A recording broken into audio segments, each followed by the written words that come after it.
제 나이 또래나 제 나이 또래 이상 50대 한 60대 한국 연예인 중에 대표적인 크리스찬 부부 중에 최수종 씨, 그다음에 하이라 최수종 씨는 대조영 할 때 왕으로 나왔던 사람이고, 그다음에 차인표 씨, 신혜라 씨 부부가 대표적인 연예인 커플입니다. 우리 시대에는 슈퍼스타였고 엄청난 팬들이 있었습니다. 일반적으로 연예인들이 결혼하면 이혼하는 경우가 많은데 이 부부는 많은 사람에게 지금도 선한 영향력을 미치고 지금까지 잘 살고 있습니다. 차인표 씨, 신혜라 씨 부부는 컴패션이라는 단체를 통해 이 홍보대사도 하면서 필리핀이나 이디오피아 결식 아동을 돕는 일을 하고 또 입양을 했습니다. 큰 아이는 아들인데 자기가 낳은 아이고, 둘째, 셋째는 딸인데 입양하여 키운 아이입니다. 또 여러 영화나 컨텐츠에서 간증하고 복음을 전하는 일을 합니다. 어느 유튜브에서 차인표 씨에게 누가 물어봤어요. 어떻게 술을 안 마시고 살 수 있습니까? 이런 질문을 했더니 그가 이렇게 대답했습니다. 단순히 참는 것이 아니라 시간의 축을 옮기는 것이 문제 해결 방법이었습니다. 그랬더니 시간의 축을 옮기는 게 뭐냐? 그랬더니 이렇게 말합니다.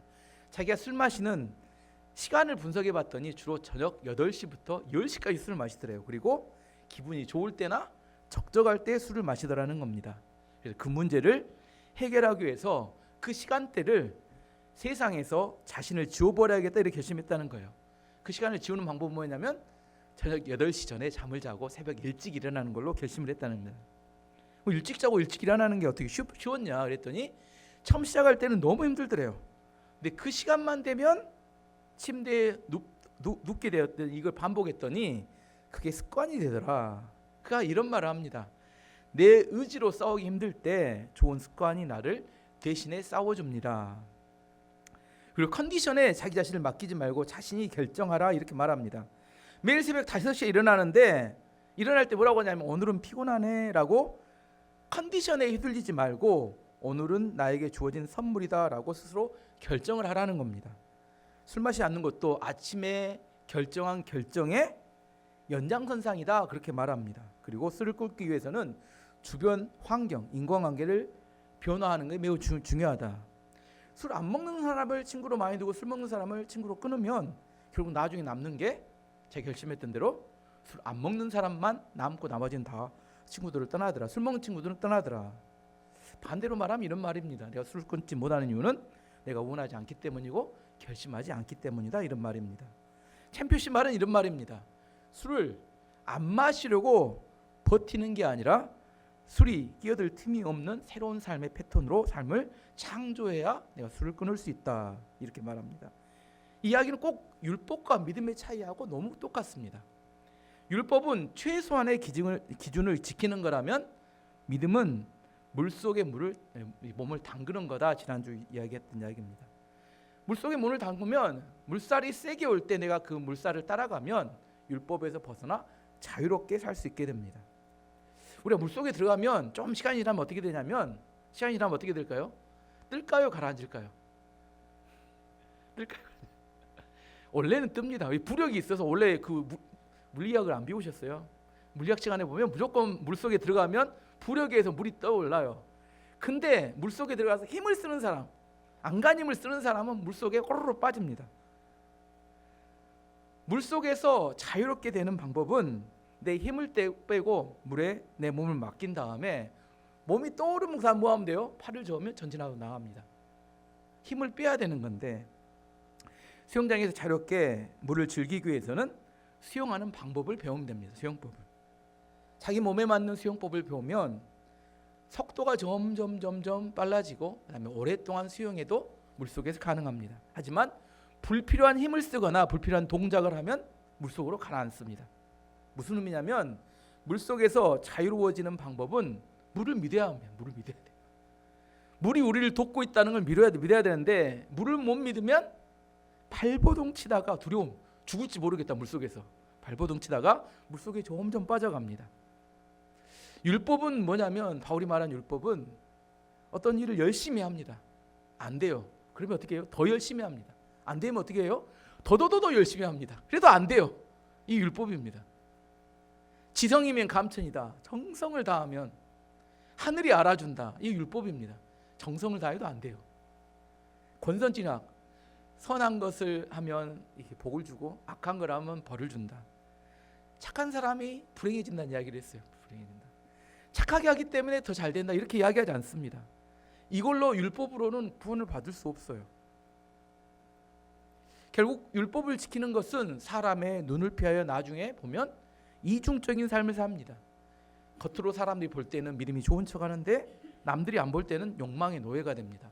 뭐라고 생각하면 서로 이렇게 생각하는 사람이 있습니다. 하나님보다 저는 돈이 더 좋아요. 돈을 볼 수만 있다면 하나님이든 석가든 알라신이든 무당이든 아무 상관없어요. 진짜 아무 상관없다면 이게 뭐예요? 율법을 지키다가 이게 이렇게 안 된다는 사실을 알게 된 사람이 마음속에는 뭐예요? 돈이 신이 된 사람의 모습입니다. 누가 어떤 신이 되든 돈만 벌 수 있게 된다면 얼마든지 나는 괜찮다 이렇게 생각하는 겁니다. 복음은 반대로 복음은 이런 겁니다. 수영장에 수영을 배우는 것도 똑같아요. 뭐냐면 복음은 이런 겁니다.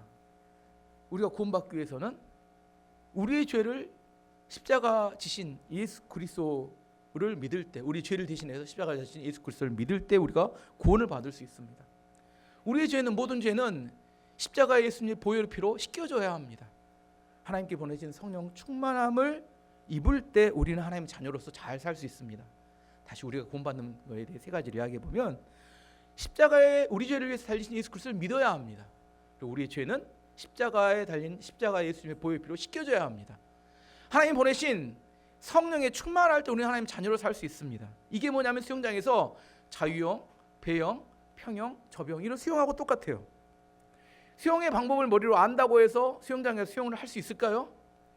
못합니다. 뭐 해야 돼요? 연습해야 돼요. 계속 실패하지만 수영 연습하면 나중에 물속에 점점 자유로워집니다. 근데 율법은 뭐냐면 숨을 안 쉬고 수영장에서 수영하는 거 똑같아요. 고개를 딱 물속에 쳐박고 막 수영을 합니다. 잘 참는 사람 20m 갑니다. 숨을 참고 하면 20m 가요. 하지만 25m 못 갑니다. 하지만 수영의 방법을 배우면 25m, 50m, 100m, 500m, 1km를 물속에 떠서 계속 가요. 안 쉬고 숨을 쉬고 팔다리를 저으면 갑니다. 율법은 숨을 꼭 참고 내가 얼마든지 참아서 20m 갑니다. 하지만 물에 몸을 맡기고 수영하는 방법을 배우면 힘들어요. 이거 배우는 쉽지 않지만 그러면 500m를 갈 수 있습니다. 어떤 사람이 물어봅니다. 진짜 수영에서 500m를 갈 수 있나요? 사람이 물고기가 아닌데 어떻습니까? 갈 수 있을까요? 없을까요? 어떤 사람이 물어봅니다. 사람이 진짜 구원받을 수 있습니까? 믿음으로 살 수 있습니까? 사람이 성령으로 충만하게 산다는 게 가능한 일인가요? 이게 물어봐요. 똑같은 질문입니다. 사람이 물고기가 아닌데 500m를 갈 수 있나요? 이런 질문하고 사람이 믿음으로 살 수 있나요? 성령 충만하게 살 수 있는 같은 질문이다니까요. 이렇게 물고기가 아닌데 500m를 수영해서 갈 수 있을까요? 네, 갈 수 있습니다. 성경은 이야기합니다. 우리가 구원을 받으려면 십자가에서 죽으신 예수 그리스도를 믿어야 구원받을 수 있습니다. 이게 가능한가요? 가능합니다.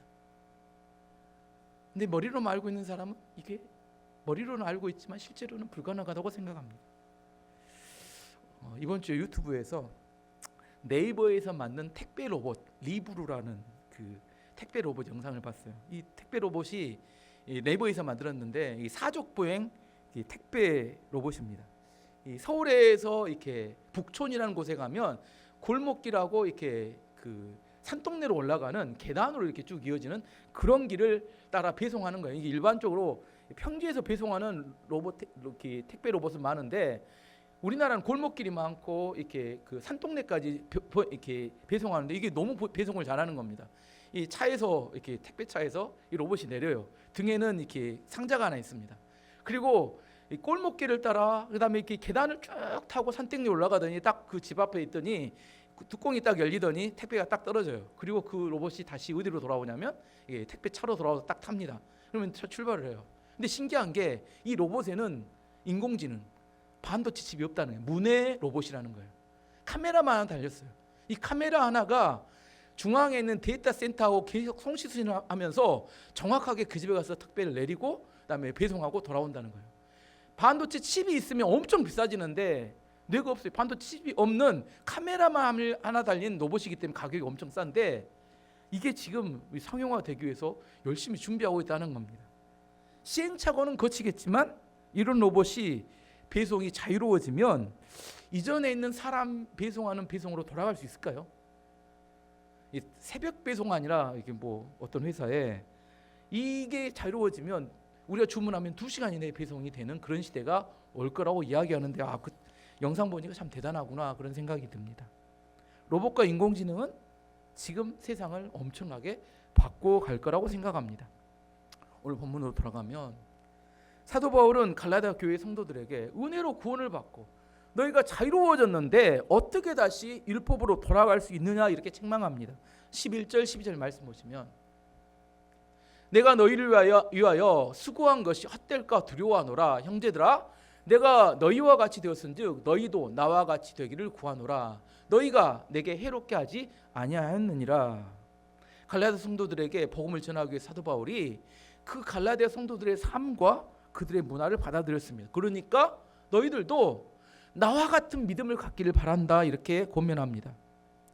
사람들이 율법이란 기준을 지키는 것이 어려운데 또 지키는 걸 좋아합니다. 이상합니다. 사람들은 율법을 좋아해요. 율법을 싫어할까요? 왜 좋아하냐면 어떤 기준을 정의시키고 나면 뭐가 있냐면 성취감이 있어요. 내가 뭘 지켰다. 근데 은혜는 지키는 게 없어요. 하나님을 믿어야 되는데 이게 기분이 별로 안 좋아. 내가 하는 게 없어요. 근데 율법은 내가 뭘 해갖고 지켜놓으면 내가 뿌듯해. 그래서 사람들은 율법을 좋아합니다. 근데 율법을 지키는 것과 열매를 맺는 것과는 전혀 다른 문제예요. 율법을 아무리 지켜도 열매를 못 맺을 수 있다는 겁니다. 뭐하고 똑같냐면 지금까지 설명했던 물속에서 힘을 쓰는 거하고 똑같아요. 물속에 힘을 쓴다고 물속이 자유로워질까요? 물속에 빠지기만 합니다. 물속에 힘을 쓰면 빠지기만 해요. 뭘 배워야 돼요? 수용하는 법을 배워야 합니다. 똑같습니다. 율법을 지킨다고 자유로워지는 게 아니라 아까 말했던 복음을 믿어야 우리는 자유케 될 수 있습니다. 사도 바울이 처음 갈라디아 지역에 복음을 전할 때 그들의 반응에 의해서 이렇게 이야기합니다. 13절에 15절까지 말씀 보시면 쉬운 성경으로 되어 있습니다. 내가 너희를 위하여 여러분도 아시다시피 내가 여러분에게 처음으로 복음을 전하게 된 것은 내 몸의 병 때문이었습니다. 내 병이 여러분에게 짐이 되었을 텐데도 여러분은 나를 미워하거나 저버리지 않고 하나님의 천사나 예수 그리스도처럼 맞아주었습니다. 그때에는 여러분에게 기쁨이 가득하더니 지금은 그 기쁨이 어디로 갔습니까? 지금 기억하기로 그때에는 여러분이 할 수만 있다면 여러분의 눈이라도 빼어줄 정도였습니다. 사도 바울이 갈라디아 지역, 제가 이번에 성지순례 가봤는데 갈라디아 지역에 엄청 고산이 높은 지역이에요. 근데 거기에 갔는데 병에 걸렸대요. 죽을 병에 걸렸는데 그들이 죽을 병에 걸린 사도 바울이 전한 복음에 그들이 마음에 감동이 되고 너무 좋아했던 거예요. 그들이 사도 바울을 복음을 듣고 그들이 구원받은 다음에 예수님처럼 또 천사처럼 대해주었다는 겁니다. 심지어 뭐라 하면 그들이 눈을 빼서라도 사도 바울을 줄 정도로 너무 감동하고 좋았다는 겁니다. 무슨 의미예요? 그 복음에 그들이 감동하고 기쁨과 감사가 흘러넘쳐서 어떤 희생이나 어떤 것도 드릴 수 있는 그런 기쁨과 감사가 있었다는 겁니다. 갈라디아 교인들이 복음을 받았을 때 뭐가 있었다고요? 기쁨이 있었다는 기쁨이. 율법과 믿음은 비슷한 것 같은데 결정적으로 겉으로 드러난 특징 중에 하나는 뭐냐면 기쁨입니다. 율법은 기쁨이 없어요. 율법은 지켜도 기쁨이 없고 못 지키면 더 좌절하고, 율법은 결론적으로 율법을 따라가는 사람은 기쁨이 없어요. 하지만 믿음을 따라가는 사람은 기쁨이 있습니다. 어떤 사람에게 기쁨이 있는지 없는지를 보면 율법을 따라가는 사람인지 믿음을 사는 사람인지 알 수 있게 됩니다. 세상은 쾌락을 추구합니다. 기쁨과 비슷한데 아닌 거죠. 기쁨과 쾌락은 다른 겁니다. 쾌락은 오감을 즐겁게 하는 것이 쾌락입니다. 오감이라 이런 거예요. 먹는 즐거움, 보는 즐거움, 듣는 즐거움, 좋은 향기의 즐거움, 촉감의 즐거움. 오감을 만족시키면 도파민이 터져요. 뇌에서 빵빵빵 터지면서 사람들이 열광하게 만듭니다. 이 시대 사람들은 이 오감을 만족시킨 쾌감을 추구해요. 미각을 만족시키기 위해서 맛집을 찾아다닙니다. 카카오톡 이렇게 앱을 이렇게 카카오 지도 앱을 떼보면 맨 먼저 위가 띄어 있는 게 AI 맛집이에요. 왜 AI 맛집이 일본으로 첫 번째 있을까요? 사람들이 맛집에 관심이 많아요. 저도 눌러봅니다. 이 동네가 뭐가 맛있든가 쭉 뜹니다. 그래서 앞에서부터 이렇게 찾아서 가요. 오늘은 이렇게 중국집에 가고 싶네. 오늘은 이렇게 뭐 이렇게 그 일식을 먹고 싶네. 아니면 오늘은 뭐 이렇게 뭐 쭈꾸미를 먹고 싶네. 이게 리스트가 쭉 떠요. 사람들이 위각을 만족시키기 위해서 맛집을 찾아다닙니다. 사람들이 시각을 만족시키기 위해서 좋은 경치를 위해서 여행을 다닙니다. 여행 예비 엄청 많이 쓰고 여행 광고 엄청 많이 들어옵니다. 사람들이 듣는 즐거움을 위해서 뭐예요? 음악을 들어요. 그리고 콘서트를 갑니다. 콘서트 티켓 하나가 몇십만 원씩 하는데 청소년들 뭐 애들 줄을 섭니다. 없어서 못 팝니다. 사람들이 좋은 향기를 맡기 위해서 향수를 삽니다. 비싼 향수를 삽니다. 사람들이 촉감, 접촉을 위해서 성적인 만족을 추구합니다. 이런 것들이 쾌락이에요. 쾌락. 오감을 만족시키는 거.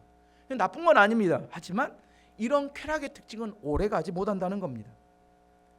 제 나이 이상 50대, 60대 갱년기가 지난 사람들에게 있어서 고백하는 동정적인 이야기가 이제 그런 것들이 더 이상 재미가 없어요. 이제 더 이상 내 마음에 감동이 안 돼요. 젊었을 때는 그런 오감을 만족시킨 것들이 만나면 막 도파민이 빡빡빡 터집니다. 너무 좋아. 근데 이상 더 이상 재미가 없어요. 저도 경험해 봤습니다. 우리 집에 가면 이제 아버지 있던 방에 TV가 있으면 우리 집에 원래 TV가 없이 살았는데 TV가 있었어요. 제가 그 방에 이제 혼자 들어가 봐서 TV를 켜봤어요. 채널이 250개가 넘더라고요. 예, 돌려봤습니다. 하나하나 30분 걸려서 한 바퀴 다 돌렸어요. 근데 재미가 없어요. 볼 프로그램이 없습니다. 예전에 제가 마지막 좋아했던 게 나는 자연인이다. 한때는 그걸 찾아서 열심히 봤습니다. 날마다 시간만 나면 봤어요. 이제는 그것도 재미가 없어요. 다 됐구나. 재미가 없어요. 나이가 든다는 것은 세상 일에 재미가 없어진다는 말이에요. 아직 재미있는 게 있다면 여러분 젊은 겁니다. 주일날 교회 오시는 분들, 성도들 얼굴 보면 제가 병원에서 보는 다 사신 분들, 요양병원에 계신 어르신들 얼굴을 하고 오는 분들이 있습니다. 희망도 없고 기대도 없고 더 이상 재미가 없어서 오늘 목사님이 뭔 이야기 한가 보자, 특별한 거 있나, 그 얼굴로 와요. 딱 보면 어떤 사람은 기쁨이 넘치는 사람이 있는데 세상 재미없어서 찌들려 사는 사람이 옵니다. 로마 시대에 로마의 귀족들이 원형 경기장에 검투사들에게 시합을 시킨 다음에 내기를 걸었어요. 도박처럼 내기를 겁니다. 지금 요즘 이렇게 뭐 축구 토토하면 이렇게 내기 거는 똑같아요. 내기를 겁니다. 왜 그랬냐면 로마의 귀족들은 전 세계에서 온갖 맛있는 거, 좋은 것들이 다 올라와요. 그들이 자기들의 오감을 만족시키도 그걸 다 누려봤어요. 근데 어느 한계가 지나니까 더 이상 뭐가 안 돼요? 도파민이 안 터져. 재미가 없어요. 그래서 마지막 선택하는 것이 사람이 사람을 죽이는 걸 보면서 자기의 도파민을 터뜨리기 위해서 검투장에서 사람을 죽이는 그 과정을 돈 내기를 하면서 보는 겁니다. 왜 그러냐면 자기 안에 더 이상 즐거운 게 없어요. 이게 쾌락입니다. 오래가지 못합니다. 그렇게 모든 쾌락을 다 누렸던 로마의 귀족들이 더 이상 마지막 그게 다르니까 사람 죽여가는 과정을 통해서 자기의 쾌감을 느끼기를 원하는 겁니다. 오감을 만족시키기를 원했어요. 반면에 기쁨은 오감에서 오는 게 아니라 마음속 깊은 곳에서 흘러나오는, 솟아나는 즐거움과 감동을 말합니다. 이건 사람이 만들어낼 수 없습니다. 하나님 안에 있을 때 주어지는 겁니다. 시편 16편 11절 말씀 보시면 주께서 생명의 길을 내게 보이시리니 주 앞에는 충만한 기쁨이 있고 주의 오른쪽에는 영원한 즐거움이 있나이다. 하나님 앞에는 충만한 기쁨이 있대요. 하나님을 떠난 사람이 잃어버린 것 중에 가장 첫 번째는 기쁨입니다. 기쁨을 잃어버리는 그때부터 우울증과 불면증이 찾아옵니다.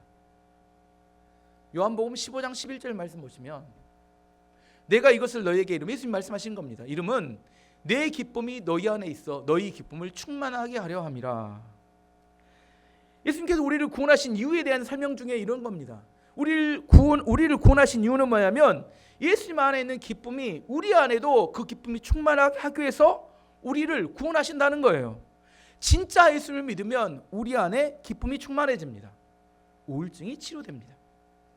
로마서 14장 17절 말씀 보시면 하나님의 나라는 먹는 것과 마시는 것, 오감을 이야기하죠. 것이 아니요 오직 성령 안에 있는 의와 평강과 희락이라. 하나님의 나라는 기쁨의 나라입니다. 하나님의 나라는 영원한 기쁨이 흘러넘치는 감동이 있습니다. 하나님의 나라는 매일 처음 만난 것 같은 설레임이 영원히 지속되는 것이 하나님 나라입니다. 영혼의 삶이 얼마나 지루할까? 아니, 그게 아니라 이 설레임, 매일 처음 만난 것 같은 설레임이 영원히 지속된 나라가 하나님 나라입니다.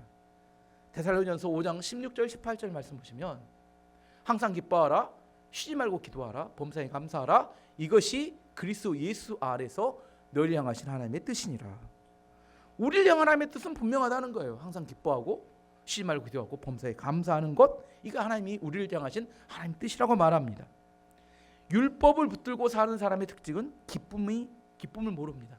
누구하고 똑같냐면 숨 안 쉬고 수용하는 사람이 참고 그러면 이게 율법이구나 이렇게 생각하면 됩니다. 내가 인내하고 참고 버티면. 근데 기쁨이 없기 때문에 오래 지속되지 못합니다. 이번 주는 성탄절이 있는 주간입니다. 우리를 구원하시기 위해서 예수님이 이 땅에 탄생하신 날입니다. 율법에 매어서 죽을 힘을 향해서 인내하고 있는 우리들에게 기쁨이 없는 삶을 살고 우리에게 기쁨을 주시기 위해서 태어나셨습니다. 예수님이 태어나신 곳은 말구유였어요. 말구유가 뭐예요? 말구유는 말의 밥그릇을 말구유라고 합니다. 말의 밥그릇이에요. 말의 밥그릇이면 말이 거기다가 얼마나 침을 발라놨겠어요. 이렇게 침을 얼마나 발랐겠어요. 냄새가 얼마나 많이 나겠습니까? 우리 침도 감당하기 어려운데 말구유는 우리가 생각할 때 뭐 좋은 것 같지만 연극하면 이렇게 이쁘게 좋게 나오지만 원래는 악취가 엄청 이렇게 말에 침 냄새가, 그리고 음식 썩는 냄새. 말구유는 즐겁지 않은 것입니다. 힘들고 고난이 어려운 것입니다. 말구유는 우리의 오감을 만족시켜 도파민을 터뜨리는 장소가 아니라 고난과 어려움의 장소입니다. 말구유의 그 어려움과 더러움이 예수님의 탄생의 영광을 가리지 못했습니다. 말구유의 탄생을 기념하기 위해서 이번 주 크리스마스를 기념하기 위해 전 세계 수십 명의 사람들이 크리스마스를 준비하고 감사하고 기뻐하는 한 주간이 이번 주 한 주간이 될 겁니다. 예수님께서 말구유에 태어나신 이유가 뭘까요? 누구든지 찾아오게 하기 위해서입니다. 왕궁에 태어나면 귀족과 부자들만 찾아갈 수 있죠. 하지만 말구유에 태어났기 때문에 어느 누구나에 해당되지만 어느 누구냐면 정말 예수님으로부터 기쁨을 받고 싶은 사람, 구원을 받고 싶은 사람, 내가 예수님을 통하여 구원의 즐거움을 느끼고 싶은 사람, 원하는 사람, 그런 사람이 찾아올 수 있도록 하기 위해서 말구유에서 태어나신 겁니다. 어떤 아이가 크리스마스 선물을 받았어요. 어떤 아이가 받았는데 크리스마스 선물을 포장지를 뜯지 않고 그대로 보관을 했습니다. 뜯지 않았어요. 선물은 받았는데 기쁨이 없었습니다. 예수님이 똑같습니다. 성탄절에 예수님이 오셨어요, 이 땅에. 하지만 영접하지 않는 사람에게는 기쁨은 없습니다. 선물을 받았지만 뜯어보지 않은 사람이 기쁨이 없는 것처럼 예수님이 오셨지만 그 예수님을 영접하지 않는 사람, 믿지 않는 사람에게는 기쁨도 없습니다. 찰스 디킨스의 크리스마스 캐롤에 스크루지 할아버지가 기쁨 없는 삶을 살다가 기쁨이 흘러넘치는 삶을 사는 걸로 이야기가 이게 바뀌어갑니다. 이 스크루지 할아버지가 어떻게 기쁨이 넘치는 삶으로 바뀌었어요? 크리스마스 이브 때 자고 있는데 죽은 친구가 찾아와서 그의 과거, 현재, 미래로 데리고 가면서 보여줍니다. 그걸 보면서 자기 인생의 본질을 깨닫습니다. 그리고 소리 지르면서 깨어나요. 그리고 크리스마스 날 깨어났다는, 살아있다는 사실에 그가 결심을 합니다. 뭐라고요? 길거리에 나가서 외칩니다. 뭐라고 외쳤을까요? 영어로 했습니다. 메리 크리스마스. 크리스마스 교회. 한국말 안 했습니다. 기쁜 성탄 안 하고 메리 크리스마스로 외칩니다. 살아있다는 것은 기뻐할 기회가 있다는 의미입니다. 이번 주 설교를 묵상하면서 이번 주 크리스마스 이브 말 밤에 저녁에 모두 스크루지 할아버지 같은 꿈을 꿨으면 좋겠다. 여러분의 과거와 현재와 미래를 인도할 귀신이죠. 유령이 나타나서 여러분을 좀 다 인도해 가서 없는 기쁨이 다시 회복되고 내 삶의 본질이 무엇인지 좀 찾을 수 있었으면 좋겠다. 제 기도 제목입니다. 스크루지 할아버지가 여러분 저녁에 찾아갈지 모르겠어요. 누구 찾아갈지 모르겠지만 메리 크리스마스. 이건 우리 안에 예수님이 오신 이 땅의 이유입니다. 왜 우리가 기뻐해야 돼? 메리 크리스마스 하면서 왜 메리인지 메리 크리스마스가 안 메리 크리스마스 같아. 얼굴이 찡찡하고 어두워요. 왜 그런지 모르겠어. 예수님이 오셨지만 그것은 나하고 전혀 상관이 없어요. 남의 나라 이야기야. 왜? 예수님 나하고 상관없어요? 예수님을 믿지 않기 때문에. 예수님을 받아들이지 않으면 아무 상관없는 이야기가 됩니다. 갈라디아 성도들이 다시 율법으로 돌아와서 율법에 매어 사니까 기쁨이 없어요. 기쁨이 없습니다. 예수님을 진짜 만나면 우울증이 치료됩니다. 내 안에 우울한 삶을 계속 살고 있는 이유는 내가 예수님 안에 그 구원의 즐거움을 모르기 때문입니다. 이번 한 주 성탄의 기쁨과 함께 구원의 예수 그리스도가 여러분의 인생 가운데, 삶 가운데 구원으로 임하는 축복이 있기를 축원합니다. 다 함께 기도하도록 하겠습니다.